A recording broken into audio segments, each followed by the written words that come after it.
Salut à tous les outsiders ambitieux, c'est Benjamin, auteur du site tradingdebutant.com. Alors aujourd'hui, on va parler de sur combien de temps tester une stratégie. Pour ça, je vais te raconter juste une petite histoire qui m'est arrivée, que tu as peut-être déjà entendu si tu es abonné à ma newsletter. Et sinon, je te laisse écouter la suite. Sachant qu'il y a quand même une petite chute à la fin. Ce que tu peux faire par contre, avant de commencer quand même, c'est t'abonner à la chaîne si c'est pas déjà fait. Je sais que sûrement t'écoutes régulièrement mes vidéos, tu regardes souvent mes vidéos, t'apprends des choses ou pas. Mais si t'es régulier, c'est que t'aimes bien ça. Donc abonne-toi, mets un pouce bleu et on est parti.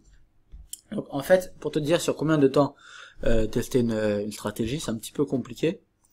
Parce que déjà ça va dépendre de plusieurs choses. Ça va être de l'unité de temps sur laquelle tu vas trader. Si tu trades en scalping, tu vas peut-être, ça dépend, peut-être que tu vas passer 5 trades par jour. Donc au bout d'un mois, tu vas peut-être passer une centaine de trades. Maintenant ou plus, à voir. Maintenant si tu fais du swing trading daily, tu vas peut-être pas passer un trade tous les jours. Donc voilà. Après, pour savoir sur combien de trades tester une stratégie, puisque là c'est un peu plus concret. Mais encore une fois, j'ai pas de réponse. Et c'est là que je vais t'expliquer ma petite histoire. En fait, si tu veux, j'avais réfléchi à une stratégie qui était plutôt basée sur de la logique. C'était le breakout, une stratégie de breakout sur la session asiatique, un truc assez connu, assez régulier et tout. Et moi, du coup, je me suis dit, je vais tester une stratégie sur ce breakout. Voilà. Et ce que j'ai fait, c'est que j'ai testé en prenant les données passées. Et je l'ai testé donc tous les jours en fait. Je prenais le breakout de la session asiatique. Et j'avais mis au début, j'avais testé avec plusieurs paramètres, genre un stop à ce niveau-là, un TP à ce niveau-là, etc. Et en fait, je mettais plusieurs paramètres comme ça jusqu'à pour voir laquelle était avec lesquels paramètres c'était le plus avantageux. J'ai testé sur 1 mois, 2 mois, 3 mois, et ça marchait super bien. Mais vraiment super bien. C'était sur l'euro-dollar, et sachant que j'avais testé, je sais plus, c'était il y a quelques mois. Tu sais, pendant longtemps, l'euro-dollar en daily, il était en range, et d'un coup, il a cassé à la baisse. Il avait fait un long range daily, et ensuite il a cassé à la baisse. Et donc j'avais testé sur cette période de range, ça fonctionnait super bien. J'avais testé sur cette période de baisse, ça fonctionnait super bien. Donc à partir de là, pour moi, c'était plutôt cool.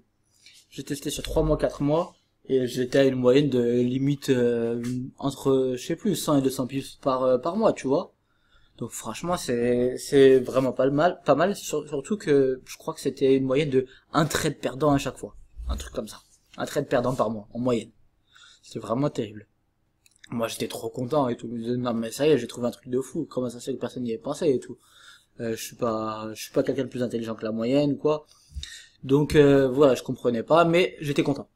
Après, je me suis dit, bon, on va chercher un peu plus loin. Après, j'ai testé sur tout le début 2018.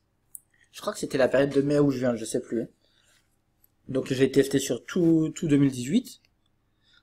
Bon, les stats avaient un petit peu baissé, mais ça restait super bon, tu vois. Et ensuite, je me suis dit, bon, on va tester sur 2017. Et là, catastrophe. Franchement, catastrophe. C'est à peine si en 2017, on était au break-even, voire en perte. Donc c'était même plus du tout aussi intéressant que ce qui était prévu à la base. Et du coup, je me suis dit, mais comment c'est possible qu'en une soixantaine de trades, on a peut-être 3 ou 4 trades perdants, et après, si tu prends une soixantaine de trades, quand même, ça commence à être intéressant, tu vois. Et ensuite, j'ai testé sur beaucoup plus longtemps, et au final, c'était pas bon du tout, tu vois. Et encore, j'ai une soixantaine de trades. Après, surtout 2018, je crois qu'on était en juin, comme je te dis, donc ça fait une moyenne de 20 trades par mois. Ça fait environ 120 trades. Et toujours une trade de très bonne stats et tout. Impec. Et après, si tu rajoutes 6 mois de plus, ça y est, c'était catastrophe. Donc j'ai pas de réponse à ça. J'ai même pas de réponse à te dire sur combien de, trades testés, une stratégie. Mais en tout cas, j'ai une réponse pour te dire de faire gaffe quand même. Parce que des fois, on se sent vite, on est vite content de la stratégie qu'on a trouvée parce que, ouais, sans trade, c'est bon, j'ai gagné, ça fonctionne ou quoi. Et au final, t'étais peut-être juste sur la bonne période, ou je sais même pas comment ça se passe. Mais en tout cas, ça a bien marché. Et après, ça marche plus si bien. Donc, voilà, quand même, fais gaffe à toi, fais gaffe à tes sous. Trade teste sur bien longtemps quand même. Pas mal de trades. Sur ce, passe de bons trades, à la prochaine, et partage cette histoire sur Facebook ou Twitter. Et aussi, abonne-toi, abonne-toi, abonne-toi, abonne-toi. Passe de bons trades, à la prochaine. Ciao.